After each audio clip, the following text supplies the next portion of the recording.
Hello, কেমন আছো তোমরা? এই দেখো, কাল আমার জন্মদিন ছিল, কিন্তু কালকে কিচ্ছু হয়নি, কেননা কাল ওর অফিস থেকে ফিরতে প্রচুর দেরি হয়ে গেছিলো। তো আজকে বললাম আজকে বাইরে ডিনার করবো, চলো নিয়ে চলো। তো বললো ঠিক আছে চলো, দিয়ে চলে গেলাম নির্সা ফুড ও মুড। ওর খুব নাম শুনেছিলাম ফুড ও মুড, আর রিভিউ দেখেছিলাম খুব ভালো, খুব সুন্দর গুছানো সাজানো, খুব সুন্দর ছিল। হ্যাঁ, রেস্টুরেন্টটা খুব ভালো লাগলো। আর কুণালদারও রিভিউ দেখেছিলাম, তো চলে গেলাম ওর জন্যই।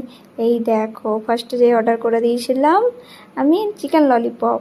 দেখো, দাদা বৌদি ওদেরকেও ডেকেছিলাম, দিয়ে চিকেন ললিপপ খাওয়াই গেল। তারপরে অর্ডার করলাম বিরিয়ানি, আমার তো বিরিয়ানি ফেভারেট, আর মাশরুমও। তো তাই এই দেখো বিরিয়ানি, আমি অনেক দিন পর আর চিকেন খেলাম, প্রায় 2 মান্থ পর। দেখো, সব চেটেপুটে খেয়ে নিয়েছি আমরা সবাই মিলে। এই দেখো, খাবারগুলো ভালো ছিল কিন্তু, টেস্টি টেস্টি। হ্যাঁ, তোমরাও যেতে পারো, খুব ভালো, ভালজুড়িয়া রোডে আছে। এই দেখো, তারপরে হট গোলাপ জামুন। এই দেখো, হট গোলাপ জামুন খেয়ে আবার বাড়ি ফিরে এলাম। চলো tata, bye bye, good night, ভালো থেকো, টেক কেয়ার।